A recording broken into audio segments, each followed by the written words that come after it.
This month on the Development Report, we will look at the Jamaica Autism Support Association, find out about the support system provided by the Jamaica Down Syndrome Foundation, and ride on over to the Blissett Cycling Club Memorial Classic.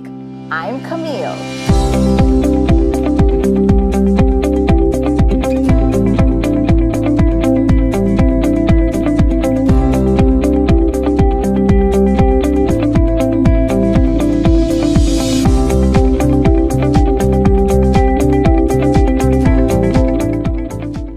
News any parent wants to hear is your child is autistic.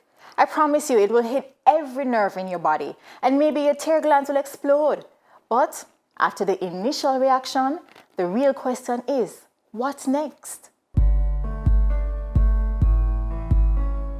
Autism is right now the most common developmental disorder of childhood. It's called a developmental disorder because it's a problem with the developing brain. And autism has three main features.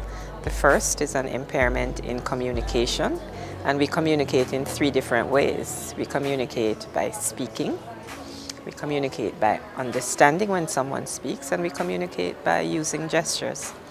And children with autism can have impairment in all three. They may not speak when they should, saying dad or mama at 1 year, or putting two words together by 18 months, or using 3 words by 2 years, a 3-word sentence. Or they may begin to speak normally and then suddenly stop speaking. The other aspect is gesturing. Children tend to point. They point because their understanding of words is more advanced than their language. So they point to get their needs met, or they point to show, mommy, look. Children with autism tend not to use many gestures, how we use our hands in Jamaica a lot. I'm the mother of a 4-year-old autistic son.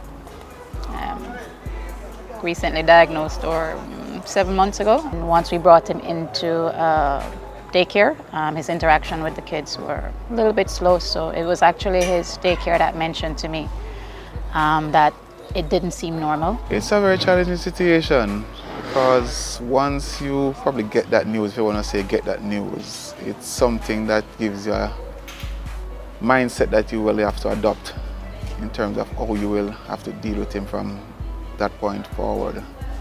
It's something that sometimes is not readily acceptable. From the moment I found out when he was diagnosed as being autistic, the only thing I could do was started crying. Initially nerve-wracking, never thought about it. Don't know anybody with it, didn't know what it was, didn't know what it meant.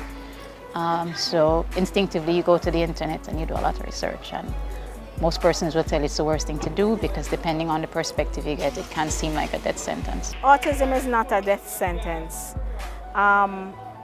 It's just a different way of life, and you might have pictured your journey with your child to go from point A to B, a straight road, but you will have to take a different route with autism. You might have to turn left, then right, then right, then left, but you will get there. After talking to people, going to therapy with him, seeing that there are different kids on the spectrum, some are worse off than others, but that there are kids that have lived with it, you kind of go, okay, there's a way to manage it. A very expensive way, might I add, but you try and balance it as best as you can for the child, and then the rest is just what happens over time. It will bring you points of sometimes depression. It will bring you points of joy, or sometimes when you see things happening in even small increments that you can say something positive is happening. Autism is a spectrum disorder. So some children might have features, lots of features. Some children might have few features. Some children might have more severe presentation of their features. Some children might have mild presentation. So each child is their own individual person, and the symptoms they present, while there's a core of symptoms that we need to make the diagnosis, the way they manifest in one child may be quite different from the way they manifest in another child. I realized that it's not a bad thing after being educated on autism, and my son, I'm happy. He's on the high end of the spectrum. My son was diagnosed when he was 3 years old. That's a long time ago. I saw the need for the support because I didn't have anybody to turn to. The resources were limited. So a friend of mine and I, who also has a child with autism, we decided to start a support group.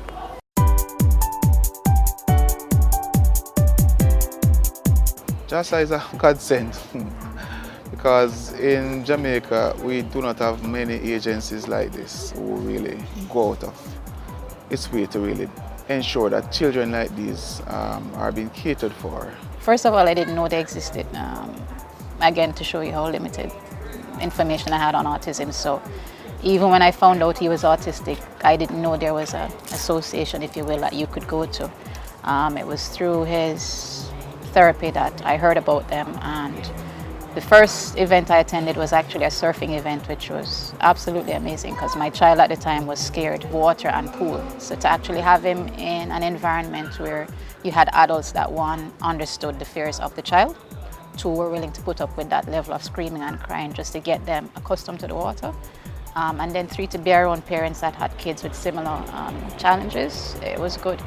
And then in coming to the association, again, it gave me a different perspective. My son is 4 years. I had no idea what his life will look like when he's 10 or 12, but to see other parents who've gone through it and they have 15-year-olds, you go, okay, so it's possible, challenging, but possible. I love it. I really love it. They find all these innovative ways of educating persons who need the support. They help you and they actually guide you and say, listen, we all know your child is different. It's okay, you can come here when your children are here, when they have different events and your children are present. Nobody is feeling like they're left out or they're being stigmatized or anything. Everybody is just normal. Well, they're doing great things. They've built up so much awareness for individuals with autism, not only providing advocacy for the individuals themselves, but support for their family.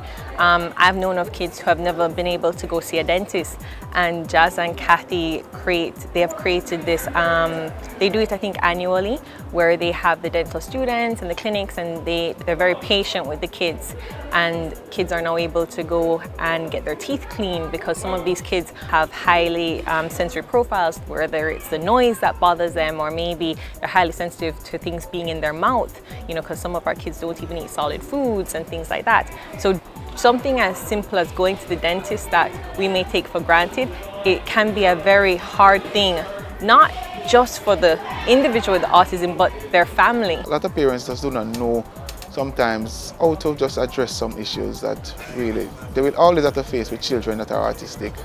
So JASA is doing a good job.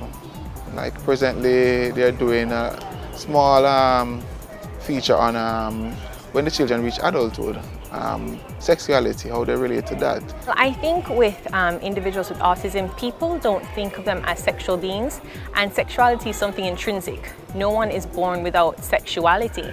We tend to believe or want individuals with autism or intellectual disabilities not to act on sexual feelings because not necessarily that they can't manage it, but typically developing people don't know how to manage seeing it. People, families, parents, we need to know what our biases are and how to feel comfortable with it so that we can give our children a meaningful and full life. You know, it's quality of life, basically. This is a support group that helps you to help yourself. It's really amazing what they're doing. It's a journey that I'm now enjoying actually, because he teaches me something new about his world, and I wouldn't have it any other way. I'm happy the way he is right now. It's not the end of the road. If your child has signs of autism, get early intervention and join forces with the Jamaica Autism Support Association.